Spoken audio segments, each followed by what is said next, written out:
Hello. Well, today we are going to paint this scene. This is the scene that most of you guys will be seeing in the south of France. I believe this is Pisanes. I'm not sure exactly, but it's definitely in the south of France. As you can see, there's some beautiful scenery, these old buildings, this old footbridge, um, the boats there. It looks like the water taxi, which we're going to be painting. And it's a beautiful bluebird day. It's a very bright day. There's no clouds in the sky. And let's get into the compositional sketch. All right, so why do we do a compositional sketch? Well, we do it because we want to get a feeling of the patterns that the scene is creating, the lights and the darks, the contrasts, the points of interest. What interests me about cropping this scene this way is that you have actually a couple of strong diagonal shapes. You have a counter diagonals are always good in a composition. The roof line and the bridge, as you can see, they're going in opposite directions. That's always a good thing for a composition. It just shows just a little visual diversity. The trees are just really, at this point, are just indications. They are in the picture, and I'm just creating a few little things of detail, indicating the detail or implying the detail. Some of the shadows. Again, this is not a finished sketch. This is really just so we can get our bearings on what our painting is going to look like in a line form.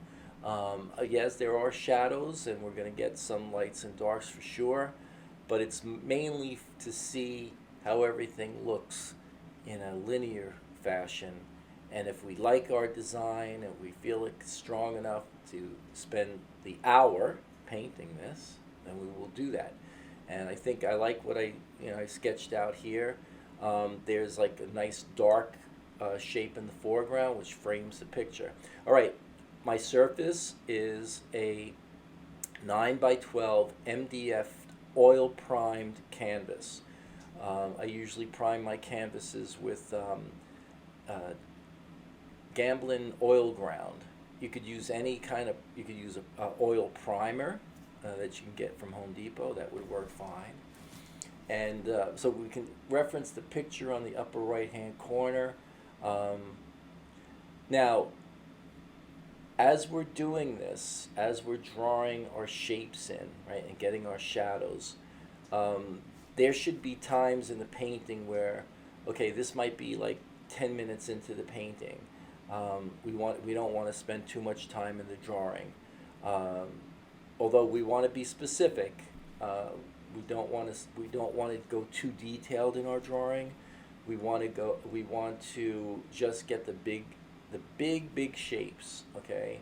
Um, is there a lot of line? Absolutely. It's linear at this point, just like the sketch was, until we start to fill in those half tones and shadow areas like we're doing now.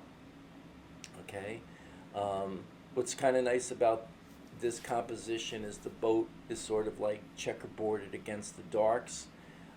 You can see some interesting reflections, which helps, with interest.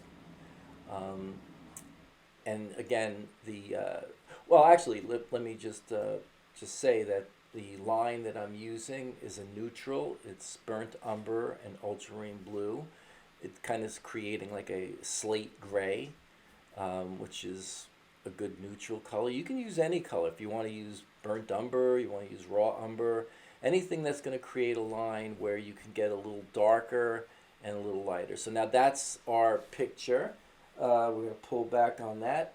Now, at this stage, this is when you should take your photograph of your scene. Why are you going to do it now and not in the beginning? Because now you're painting. So what you're doing now is going to be the image that you're going to record.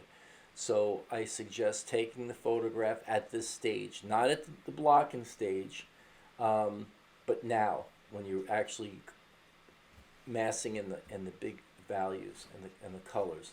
So I'm starting from back. and I'm going to work my way to the front. So the sky is always the first thing. The sky is going to key in the whole painting. Again, you have an hour to paint this, especially on a bright sunny day.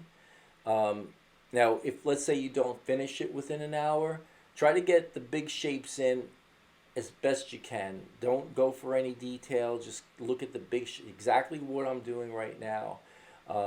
This painting is obviously sped up. It's quarter speed.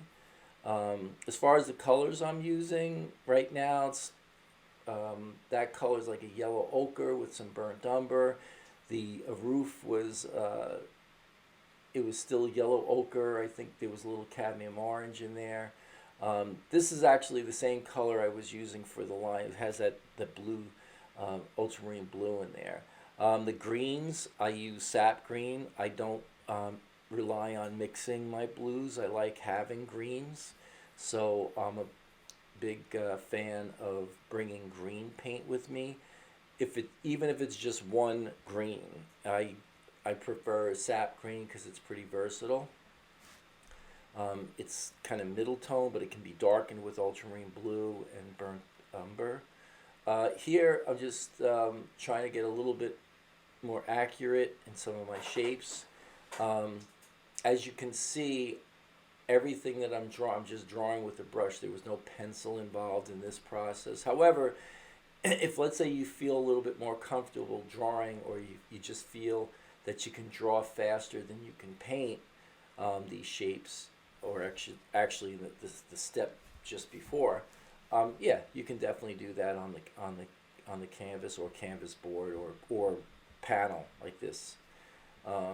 It'll definitely take. All right, so I'm trying to mass in. I'm seeing that there's some cool tones. I'm actually seeing like hints of purple, probably just the way that the shadows are angled. Whatever the case may be, what you want to do is, if you really look, I would squint a lot to get the values, but also open your eyes real wide to blend in all that color information. Okay, so that's what I would do. I apologize for the glare right there. That's not as light as it looks there, just at the peak of the building. All right, so darker color. So basically what I just painted there is burnt umber, ultramarine blue. Excuse me. And here, that was basically the same color. I'm adding a little bit of the sky color because now we have some of that sky reflecting into the water. Mainly the color of this river or creek is like a green, and I think what's happening is it's picking up some of the reflection. It could be a little on the murky side too. I'm not sure, but it's recording as green. There's actually and that I'm talking about that little area. If you look at the inset photograph, you're going to see more blue to the right. And if you choose to paint this whole scene, that's fine. Just know that you have to do it within an hour. So what I was doing here is, because I knew that if I tried to paint too much, chances are I wouldn't be able to get everything down. Again, you're going to be taking photographs of everything, even the things that you're not painting, just for future references. Sometimes these can work as color studies, or they can be paintings on their own. It's always good to have a painting that you've painted at the place you visited. You know, there's something special about that. Now I'm darkening that area in the front. That's creating a nice. It's creating a nice frame for the picture, and I can see that the blue actually came down. That's all the reflection, again, from the building, from some trees. There's some trees on the along the bridge, the footbridge there, and just kind of plotting in the shadow shapes here and there, and just trying to get a little bit more variety in the tree shapes. I don't go crazy because I can always go back, and that's another thing too. You can always go back at the end of the painting and fill in the details. Don't fixate on one thing. Um, Try to get, again, just try to get the major shapes. Try to record the color. Uh, I know that's asking a lot, but try to get the color notes of all the things that you see as accurately as possible, because this is about recording nature. Uh, and I mean, even though we're painting mostly man-made shapes here, we're painting sunlight on the boat, we're painting sunlight on the building, sunlight reflecting into the water. So there's a lot of things happening here, and I know that's a lot, but look at the colors. A lot of times, what I do when I'm painting outside, when I get into the opaque segment, which is now, I'll mix. If I see that there's a lot of one color, I'll actually mix that color with my palette, so I know I have enough to cover, and I don't. It's not that you have to do this. Is a very small board, so I don't really need a ton of paint. Usually when you plein air paint, chances are you're not going to be painting anything really big. I mean, unless you're going to go back to the area again, you'll never get even a quarter of the canvas filled if you work any larger than, say, 18 by 24, which is still very big for plein air painting. Not to say that it's not been done. People do it all the time, but when you're trying to get a scene, you just want to work small. It's more concentrated. You can mix less color and get really good effects, which is like what we're trying to do here now. So as you can see on the lower right hand side, we're picking up the skylight. That actually can be, and I think is in the painting, a little darker than the sky color. Usually water reflected is usually slightly darker, or anything that's reflecting is always a little darker, not a lot, just a little, than the thing it's reflecting. So that's a general rule. So this way you can tell that it is the reflection by the darker shapes. Now here I'm just kind of plotting in some of the windows. As you can see, I'm not getting too deep, too crazy. I'm shaping them up a little bit by just painting some of the local color around just to edge out the windows. The colors I'm using here are pretty much the same colors I use for the underpaint. That's burnt umber. I actually did use, it's burnt umber ultramarine blue, but to get that slight purple, if it's registering as purple on your screen, it's just a little hint of alizarin crimson, which is, if you can see off to the right hand corner, you'll see that little alizarin crimson right there by the white. Now I like to put that in because sometimes that shadows on a sunny day. Now this is again another general rule. On a sunny day, the light is warm, okay, and this reverts back to when we were little kids in school, and we had our box of Crayola crayons, and we went to draw the sun. Obviously the sun's going to be yellow, and the sun does have a warm tint to it. Conversely, the shadows are going to be cool. So the cooler the shadows and the warmer the light, the more of the feeling of light you get. So if you use, so it's like when we're doing a reverse color, meaning you have a warm light, you're going to have a cool shadow. Okay, cool light, warm shadow, and that usually happens in like northern light exposure areas, like in studios. You see that happen often. Everything kind of looks like it's a little neutral. All right, so I am adding a little bit of the cerulean blue, which was the color of the sky. I probably forgot to tell you that. That's a cerulean with probably a little bit of ultramarine blue, just a little bit. I wanted to try to keep it a nice chromatic blue. And the cerulean blue actually has a little bit of, it gives you the feeling of yellow, like a yellowy, it has a little yellow to it, so it's actually what would be considered a warm a warm color or a warm tint. It's a warm blue. I know that sounds like an oxymoron, but you have warm blues and you have cool blues. Ultramarine blue is probably one of the coolest blues that you can find. All right. Now I'm painting the little canopy on the water taxi.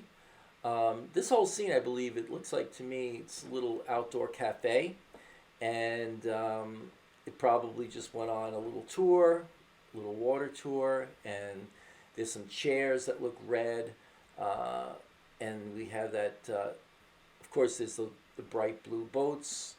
If you want to pull back a little bit, like in the inset picture, you can paint those too.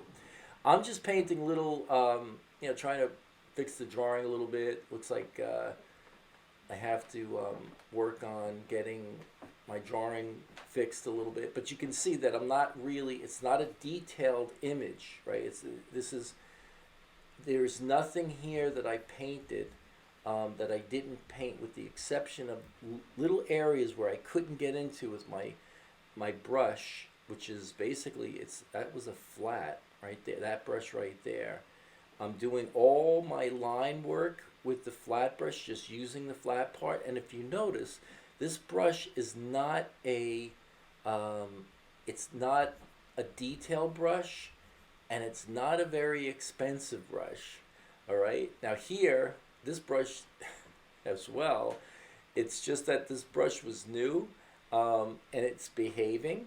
So I'm using probably the cheapest brushes known to man on this picture.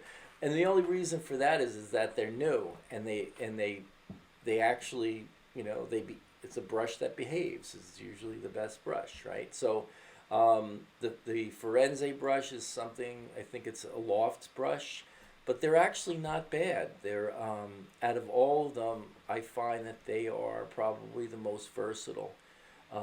I just like a brush that has a point, that's going to come to a strong point. You can go to any store. Rosemary brushes have nice flat brushes. Synthetic brushes are great. They hold up. So usually in plein air painting, well, at least I don't use them that often, but you don't really need to use sable brushes. You want to try to use the brushes that are going to take a beating, that are a little on the stiff side, and this one is because it's not a bristle brush, but it's not a soft or sable brush either. So it's somewhere in the middle. You don't want to have something this small and you're working with, let's say, a hog hair brush. You're actually gonna be picking up too much paint. But that brush that I'm using, and I actually could see I pretty much used this for the entire painting. Mast in the Sky. I don't like taking out a lot of brushes because I end up not using them and I'm just carrying too much with me. So keep it simple, right? And you kind of look at these things as studies, but every once in a while you might luck out and get a nice painting. This painting for sure is really a study, but they have their own little intrinsic charm to them too. So here, this is probably the most detail I'm doing here, and with my little cheap brush, I'm just really making shapes, right? In fact, probably don't want to have a brush that has a perfect point, because I want to make these erratic shapes. So sometimes old brushes, I never throw out if you look at my studio, I'm sitting in here now, I have all these brushes that just look awful, but they still work. A lot of them I kind of alter to get tree shapes, things like that, to help me dabble paint on. So never throw out your brushes. There's always a good use for them, and you can always clean them too.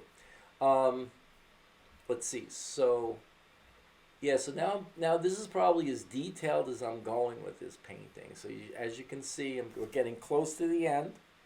I'm adding some cool tones to the shadows, and some warm, actually cool areas here. Some, that reflected blue, which is really just white reflected in the water.